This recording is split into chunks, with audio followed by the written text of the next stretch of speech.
네, 따라해 보겠습니다. 세겹줄 신앙 부부. 세겹줄. 하나면은 끊어지는데요. 그것이 여러 겹으로 이렇게 꼬여 있고 있으면은 이게 굉장히 강한 힘을 발휘합니다. 우리가 이제 현수교, 아주 으리으리하게 긴 인천대교 뭐 그런 다리들 보면은요, 이 큰 다리가요, 이 줄로 매달려 있습니다. 그래서 줄로 이렇게 긴 다리, 몇 킬로미터 되는 다리가 줄로 연결 있는 다리가 현수교고요. 또 그 사장교도 어떤 그러한 줄로 매달리는 그런 원리인데요. 그 줄을 보면은 이 쇠줄로 되어 있어요. 와이어로 되어 있는데요. 이 와이어가 큰 줄로 되어 있는 것이 아니라 또 실과 같이 가난한 줄이요, 그 안에 아주 여러 겹이 이렇게 꽈져 있는 것입니다.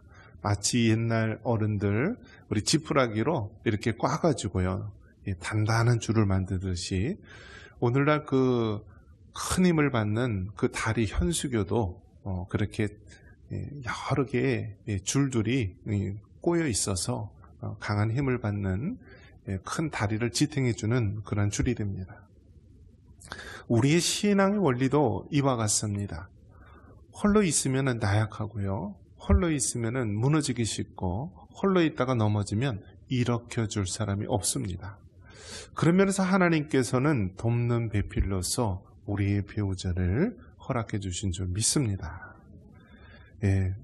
지금 같이 사는 배우자가 나의 원수가 자기 집안 사람이라는 말이 확 와닿는 그런 부분도 있지만요, 한때 여러분 그 배우자요, 너무너무 좋아하는 사람 아니었습니까? 데이트할 때에 서로 그 시간 모르게 지나가고, 서로 데려다 주다가 밤이 지나고, 어떻게 하면 저 사람과 평생 같이 있을 수 있을까, 오래도록 같이 있을까 하다가 결혼하지 않았습니까? 그리고 결혼해서 어떻게 해요? 여러분하고 똑같이 닮은 그런 자녀들 나왔잖아요.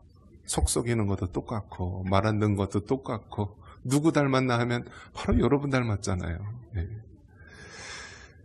하나님께서는 이처럼 사람이 홀로 사는 것이 좋지 않기 때문에 바로 믿음의 배우자, 우리 돕는 배필 부부들을 허락해 주신 줄 믿습니다. 하나님이 창조하신 제도가 두 가지가 있는데요, 가정이 있고요, 교회가 있습니다. 그래서 하나님께서는 이 가정을 통하여서 우리가 신앙적으로나 육적으로 바로 설 수 있도록 합니다. 생육하여 번성하여 땅에 충만하라는 이 명령이요, 아담과 하와에서 시작된 인류가 오늘날 이렇게 많은 인구로 전 세계에 퍼져 살게 됩니다. 현대를 살아가는 이때, 과거나 현재나 미래에도 마찬가지고요, 세계 굴지의 회사가 있다 할지라도 하나님께서는 여전히 그러한 큰 회사나 어떤 기업체나 인물들을 사용하는 것이 아니라 교회, 가장 힘없고 나약해 보이는 그 교회를 통하여 하나님이 일하시는 줄 믿습니다. 마지막 때가 되어서는 사단 마귀가 이 가정을 파괴하고 교회를 무너뜨리려 하고 있습니다. 저 북한은요, 한때는 6.25 전쟁 당시에 3천여 개의 교회가 북한 땅에 있었다라고 합니다. 저 북한에 있는 평양은요, 동방에 있는 예루살렘이라는 별명을 얻을 정도로 그렇게 기독교가 왕성했던 곳입니다. 우리가 속한 교단의 그 본 고향도 저 북한 평양에 있는 곳입니다. 그래서 평양 신학교가 우리 장로교의 뿌리가 되는 그런 신학교가 되는데요, 지금은 어떻습니까? 그 3천여 개의 교회가 다 무너지고 사라지고 없습니다.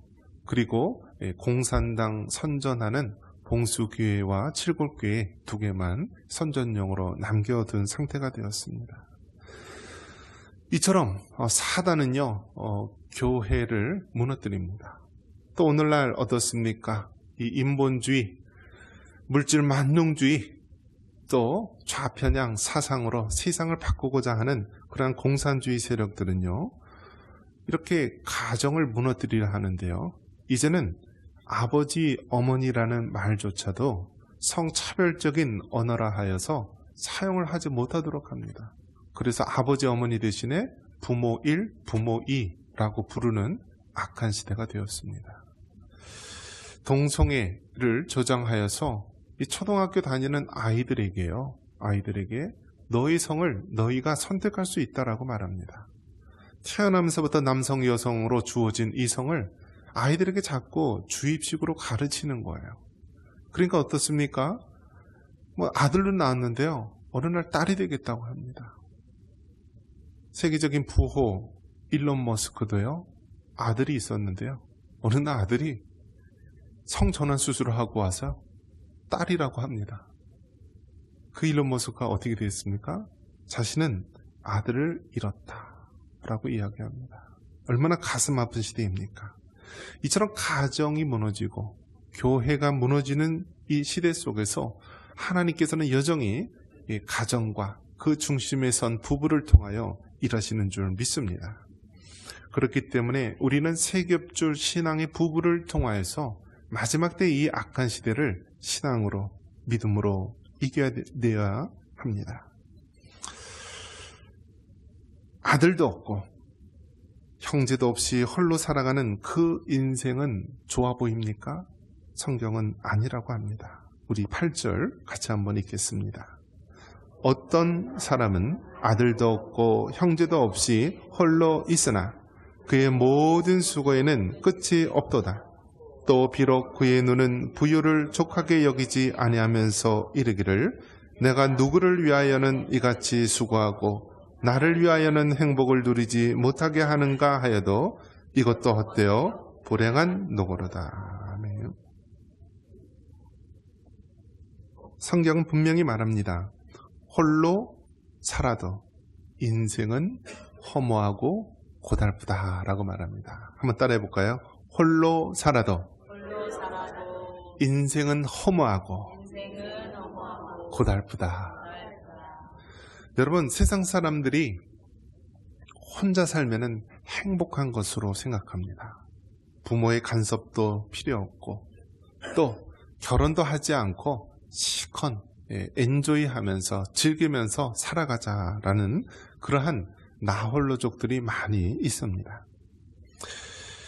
나홀로 사는 사람을 1인 가구라고 정의를 합니다. 2023년도에서 2025년 1인 가구의 수가 804만 가구라고 합니다. 그러니까 전체 가구 중에서 36.1%가 나홀로 사는 1인 가구입니다. 이것을 간단하게 이야기한다면 세 가구 중에서 한 가구는 나홀로 산다라는 거예요. 그러니까 한 집, 두 집, 세 번째 집은 나홀로 사는 가정이 이제는 온 세계, 우리나라에 퍼져 있다라는 거예요. 혼자 사는 이유에 대해서 보면은 젊은 남녀들은 이 학업을 위해서 또 취업을 위해서 홀로 사는 경우가 있고요. 또 노인들의 경우에는 누가 오래 살까요? 여성들이 오래 살아요. 몇 년 동안 더 많이 살까요? 한 7년가량 더 많이 살아요. 그래서 우리나라 평균 인구 그 수명이요, 2024년 기준으로 평균 83.7세인데요. 남자는 80.8세, 여성은 86.6세입니다. 그러니까 남자가 여성보다 7살이 더 이제 수명이 짧은 거죠. 그러니까 여성이 더 오래 살기 때문에 홀로 사는 가구가 누가 많다고요? 여성 할머니들이 많이 있습니다. 이처럼 홀로 살다가 죽는 경우, 그래서 보통은 뭐 한 주, 뭐 어떤 경우는 한 달 뭐 이상, 그렇게 죽은 지 오래되었는데 방치돼서 늦게 발견되는 경우를 고독사, 홀로 있다가 사망하는 경우를 고독사라고 하는데요. 이러한 고독사의 비율이요, 점점 늘어나고 있습니다. 그래서 2023년도에는 3,661명에서 24년도에는 3,924명으로 자그마치 7.2%, 한 해에 7.2%나 증가하고 있습니다. 이처럼 나홀로 사는 가구가 3가구 중에 1가구이고요. 또 이처럼 고독사하는 경우가 7.몇%까지 해마다 증가하고 있는 것이 오늘날 우리의 모습이기도 합니다. 우리나라 지역적으로 보면은 어느 지역에 가장 고독사가 많을까요? 우리가 속해 있는 경기도가요, 22.8%로 고독사가 제일 많습니다. 그 다음에 서울이 9.4%, 부산이 9.4%. 더 이하입니다. 그러면서 고독사 사망자 중에서 또 자살자 비중이 점점 늘어나고 있습니다. 왜 그렇습니까? 사람들이 홀로 사는 것이 좋다라고 해서 젊은이들은 홀로 사는 사람들이 많이 있고, 또 50대 이후 중년에는요, 황혼, 이혼에 의해서요, 그냥 이혼해서 사는 경우가 있습니다. 그래서 회사에서도 은퇴를 하고요, 또 가정에서도 이혼을 하게 되고, 또 병이 들고, 이렇게 혼자 살아가면서 쓸쓸히 죽어가는 많은 사람들. 왜 그렇습니까? 온 세상이 자기 혼자 사는 것이 편하고 행복하다라고 하는 그러한 거짓에 미혹이 되어서 마치 혼자 사는 것이 무슨 자랑이냐, 결혼도 졸혼이라고 해서 결혼도 졸업할 수 있는 것이냐, 이렇게 사는 경우가 많이 있습니다. 하지만 이 모든 것들은 다 개인의 이기주의, 극단적 개인주의가 불러온 비극의 시작입니다. 얼마나 요즘 사회가 여러분 이기적이고 또 자기만 아는 세상이 되었습니까? 우리나라 최고의 회사라고 하는 그 S기업이라고 하는 S전자가요, 평균 연봉이 1억 5천이라고 합니다. 그런데 거기 있는 노조에서요, 데모를 합니다. 회사가 반도체로 막대한 이익을 벌였으니 그 1인당 노동자에게 얼마를 달라고 할까요, 여러분? 6억을 달라고 했대요. 6억을. 여러분 상상이 됩니까? 요즘 이런 세상이에요, 여러분. 그 많은 사람들 중에서 요즘 얼마나 중소기업이나 어렵게 사는 사람들이 많이 있습니까? 그런데 그 잘 나가는 회사에 들어갔다고 해서요, 회사가 이익을 냈으면 그 이익을 미래 먹거리를 위해서 개발하고 투자를 해야 되는데 노조들이요, 그 돈을 달라고 하는 거예요. 자기 평균 연봉이 1억 5천도 얼마나 많은 액수입니까? 그런데 6억을 달래요. 6억. 결국은 어떻게 됩니까? 황금알을 낳는 그 거위를, 배를 가려면 어떻게 되죠? 죽게 되는 거예요. 그렇게 이기적이고 욕심에 사로잡힌 자들, 애사심이 없는 그러한 이기적 세대들은요, 결국 회사도 망하고 자기도 망하는 거예요. 결국 이것은 무엇을 낳게 됩니까? 이제 앞으로 사람들을 안 쓰겠다라는 거예요. 기업 입장에서는 다 누굴 써요? 로봇을 써요. 로봇을 써요. 로봇이 데모하나요? 파업하나요? 안 하는 거예요. 하루 24시간 360 일하는 거예요. 그럼 결국 어떻게 되나요? 사람을 안 쓰고 기계를 쓰면요, 세금은 누가 내요? 또 그 지역사회에 있는 가게나 모든 돈 쓰는 데는 어떻게 되죠? 다 망하는 것입니다. 결국 이 모든 것들이 자기 혼자의 극단적 이기주의 속에서 그 사회가 공멸하는 그런 모습으로 가게 되는 것입니다. 홀로 살아도 인생은 어떻다고요? 허무하고 고달프게 됩니다. 그래서 전도서는 하나님을 떠난 인생의 공허함을 말하고 있는데요, 전도서 1장 2절에 보면은 뭐라고 얘기합니까? 한번 같이 읽어보겠습니다. 전도자가 이르되 헛되고 헛되며 헛되고 헛되니 모든 것이 헛되도다. 아멘. 여러분, 하나님을 떠난 인생, 나 혼자만 아는 그 이기적이고 극단적 개인주의의 삶은 결국 헛되고 헛된 것입니다. 그렇다면 우리는 성경으로 돌아가야 되는 것입니다. 바로 하나님이 나 홀로 사는 것이 좋지 않기 때문에 돕는 배필로 주셨습니다. 우리 10절 말씀 같이 한번 읽겠습니다. 10절입니다. 혹시 그들이 넘어지면 하나가 그 동물을 붙들어 일으키려니와 홀로 있어 넘어지고 붙들어 일으킬 자가 없는 자에게는 화가 있으리라. 부부는 배우자의 부족함을 신앙으로 채우는 돕는 배필입니다. 한번 따라해 보겠습니다. 부부는 배우자의 부족함을 신앙으로 채우는 돕는 배필이다. 할렐루야. 여러분, 사람은 혼자 있으면은 선하지 않은 거예요. 하나님이 창조하셨을 때 남자 홀로 있는 것이 선하지 않다, 좋지 않다라고 말합니다. 그러면서 돕는 배필, 그 배필을 지어준 거예요. 하나가 있다가 넘어지면 일으킬 자가 없어서 망하게 되는 것이지만 돕는 배필이 있으면은요, 한 사람이 넘어졌을 때 다른 사람이 일으켜 세워줄 수가 있는 것입니다. 주변에 한번 돌아보십시오. 여러분, 다 그 위대한 사람 뒤에는 신앙의 사람, 신앙의 배우자들이 내조하고 돕는 역할을 잘 감당한 것을 보게 됩니다. 저는 어떻습니까, 여러분? 네. 저가 만약에 홀로 목회를 했다면 잘 감당할까요?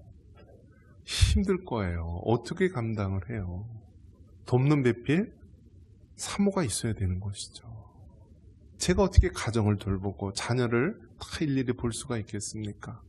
교회의 그 빈틈, 모든 것들을 어떻게 감당할 수 있겠습니까?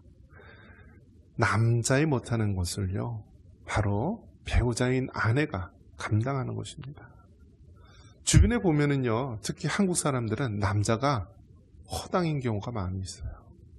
겉으로 보면은 뭐 대단하고 뭐 굉장한 것 같지만은요, 너무나 허당이고 허술하고 빈틈이 많아요. 그런데 그 빈틈을 다 누가 채워줘요? 네, 아내가, 배우자가 채워주는 것입니다. 이것이 바로 하나님의 방법인 것입니다. 세상은요, 일률적인 평등을 주장합니다. 그래서 뭐 여자도요, 남자처럼 뭐 격투기라든지 뭐 그러한 스포츠에 똑같이 참여하는 것을 평등이라고 얘기하는데요, 그거는 평등이 아닙니다. 성경적인 원리는요, 남자와 여자를 우리가 인격적으로 동등하게 대하지만 차이가 있다는 것을 인정하는 것입니다.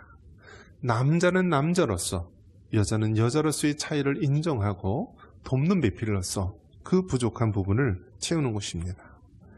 성경을 보면은 모세와 그의 아내 십보라의 이야기가 나옵니다. 우리 출애굽기 4장 25절 같이 한번 읽겠습니다.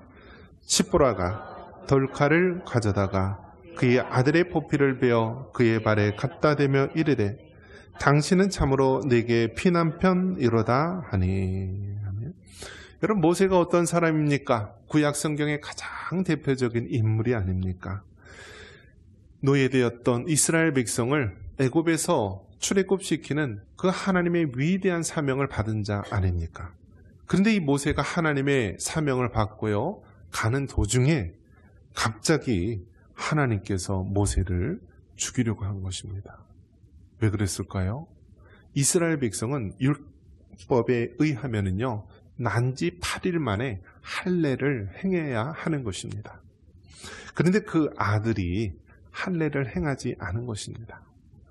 하나님의 언약, 율법을 이루기 위해서 아브라함에게 약속하신 그 약속의 땅을 인도해야 될 그 모세가 정작 자기 아들에게, 자기 자녀에게 하나님의 율법을 행하지 않고 가려는 우를 범한 것입니다. 그래서 하나님의 진노가 임했을 때 어떻게 했나요? 그의 아내 십보라가 돌칼을 가져다가 그 아들의 포피를 베어서 그의 발에 갖다 대며 당신은 참으로 내게 피남편이로다 하면서 모세의 생명을 구하게 됩니다. 모세의 생명을 누가 구했다고요? 그의 아내 십보라가 구한 것입니다. 아무리 위대한 하나님의 사람이라 할지라도 그 부족함, 빈틈, 그 모습을 하나님께서 돕는 배필인 그 아내를 통하여 채우게 된 것입니다. 또 근세에는 종교개혁을 이루었던 마틴 루터가 있었습니다. 1517년 독일의 그 비텐베르그 성당에서 그 당시에 이 천주교 카톨릭의 잘못된 모습을 90의 조항으로 그렇게 써서 붙였던 이 종교개혁의 물꼬를 터뜨렸던 이 마틴 루터, 그의 부인은 카타리나라고 하는 아내가 있었습니다. 그러니까 마틴 루터는 신부예요. 신부는 어떻죠? 장가를 가야 한가요? 안 가죠. 그러니까 나중에 이 사람이 종교개혁이란 외치면서요, 결국 아내를 맞이하게 되는데 그 아내는 수녀였어요. 수녀. 그래서 수녀였는데 그의 아내가 카타리나. 그래서 이 부부가 살았는데요. 그 당시 마틴 루터가 종교개혁을 하고요, 주변에 얼마나 이 압박감이 있었습니까? 이 카톨릭에서는 마틴 루터를 잡아다가 죽이려 하고요, 또 주변에 있던 많은 사람들과의 갈등이 있었고 건강도 악화되었습니다. 그래서 이 마틴 루터가 깊은 침체에 빠져서 낙심하고 있었어요. 그럴 때 그의 아내 카타리나가요, 검정 상복을 입고 나타납니다. 그러자 이 마틴 루터가 외칩니다. 누가 죽었어? 그랬더니 하나님이 죽었어요. 아니 이게 무슨 소리요? 하면서 마틴 루터가 화를 내니까, 하나님이 죽지 않고서야 어떻게 당신이 그렇게 낙심하며 침체할 수 있습니까? 하면서 그 이후로 마틴 루터가 다시 회개하고 힘을 얻어서 하나님의 사명을 완수하게 되었다고 말합니다. 누가 함께했죠? 그의 아내, 바로 카타리나가 그 몫을 감당한 것입니다. 하나님께서 부부로 엮어주셔서 하나님은 더 높은 세계, 더 커다란 비전을 감당하도록 하셨습니다. 우리 12절 같이 한번 읽겠습니다. 12절입니다. 한 사람이면 패하겠거니와 두 사람이면 맞설 수 있나니 세겹줄은 쉽게 끊어지지 아니하느니라. 아멘. 여러분, 이제 마지막 때가 되면은요, 정말 점점 살기 힘든 시대가 된 것입니다. 그것이 바로 우리가 살고 있는 현실의 모습인데요, 이제는 하루 세 끼 먹을 양식이 없어서 살기 힘든 것이 아닙니다.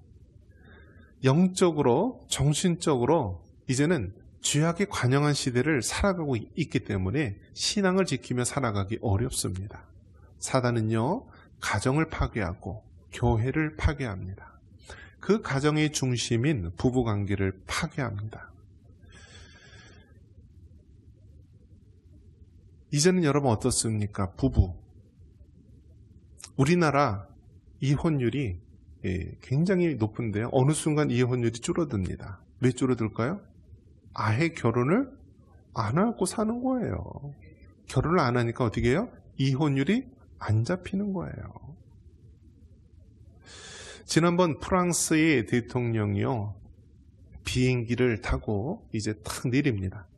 그래서 바깥에는 막 기자들이 막 후레쉬를 터뜨리고 있는데요, 보니까 이 프랑스 대통령 아내가요, 이 주먹이 폭 날라오면서 그 대통령 얼굴을 폭 때리더라고요. 그래서 도대체 저게 무슨 상황인가, 막 세계 언론에서 굉장히 황당해했던 일이 있습니다. 근데 그 대통령, 프랑스 대통령이 장난하는 거였다라고 얘기합니다. 그리고 장난을 여러분 얼굴을 퍽 때리면서 해요, 부부끼리. 왜 그럴까? 근데 그 대통령이요, 처음서부터 불륜이었죠. 자기가 고등학교 다녔을 때요, 학교 선생님이었고 또 결혼한 상태였고 자기 친구의 엄마였어요. 자기 친구의 엄마와 결혼을 했어요. 그리고 대통령 영부인이 된 거예요. 그러면은 그 젊은 남자가 가만히 있을까요?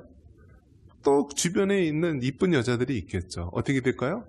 바람을 폈겠죠. 그러니까 그 선생님이면서 친구 엄마이면서 그 늙은 아내가 어떻게 했죠? 주먹을 갈긴 거예요. 이 녀석 하면서. 가정이 깨어진 것입니다. 어떻게 그럴 수 있습니까, 여러분? 가정이 있는 그러한 모습, 이혼을 하고 자기 제자와 자기 아들의 친구와 결혼을 하더니, 여러분 그것이 어떻게 됩니까? 그 프랑스 사회에 전부 다 그러한 영향을 미치고요, 오늘날 바로 우리가 살고 있는 이 사회의 모습이기도 합니다. 하나님께서는 이처럼 가정이 파괴되는 이 사회 속에서 우리에게 귀한 사명을 주십니다.